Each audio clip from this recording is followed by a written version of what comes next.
கண்ணன் அப்படிங்கிற ஒருத்தர் என்ன பண்ணியிருக்கான்னா, இன்ஸ்டாவில் போயிட்டு எவளுக்கு வந்து புருஷன் இருக்கா அப்படின்னு வந்து என்னுடைய ஃபோட்டோவை அனுப்பிச்சு கேட்டிருக்கான்.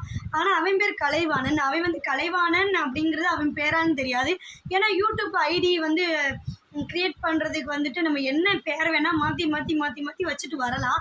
அவன் வந்து யார் பேரை வச்சுருக்கான்னா, கன்னியாகுமரி பொண்ணு அப்படிங்கிறவங்க பேரை வச்சுட்டு வந்து என்னுடைய ஃபோட்டோவை வச்சு இவங்களுக்கு புருஷன் இருக்கா அப்படின்ற மாதிரி வேறு ஒருத்தவங்களுக்கு அனுப்பிச்சிருக்காங்க. அவங்க வந்து எனக்கு அனுப்பிச்சிட்டாங்க. இதே வீடியோ வந்து நான் போட்டிருந்தேன். எனக்கு புருஷன் இருந்தால் என்ன, இல்லாட்டி என்ன, உங்களுக்கு என்ன அப்படிங்கிற மாதிரி ஒரு வீடியோ போட்டிருந்தேன்.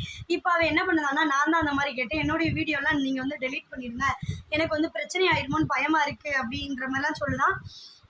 இனிமேல் கொண்டு எவனாக இருந்தாலும் சரி என்கிட்ட நேருக்கு நேரம் நான் லைவ் போடும்போது வந்து என்கிட்ட கேட்கணும். தனிப்பட்ட என்னுடைய ஃபோட்டோ வந்து இன்ஸ்டாகிராம், ஃபேஸ்புக்கு, டெலகிராம் அந்த மாதிரிலாம் நீங்கள் அனுப்பிச்சிங்கன்னா கண்டிப்பாக வந்து ரிப்போர்ட் கொடுப்பேன். இதை வந்து நீங்கள் ஞாபகத்தில் வச்சுக்கோங்க. நான் வந்து கன்னியாகுமரி பொண்ணு இருக்காது அப்படின்றது விஷயத்தை வந்து நான் அப்பயே சொன்னேன். ஏன்னா எனக்கு பிள்ளைகள் இருக்கிறது, புருஷன் இருக்கிறது அவங்களுக்கு கன்னியாகுமரி பொண்ணுக்கு தெரியும். எப்படி அவங்க இந்த மாதிரி பண்ணியிருக்க வாய்ப்பு இருக்குது அப்படிங்கிற மாதிரி நினச்சிக்கிட்டே இருந்தோம். ஏன்னா அவங்க வந்து வாய்ஸ் ரெக்கார்டு நாங்கள் போட்டோம்னா அவங்க வாய்ஸ் ரெக்கார்டு போடலை.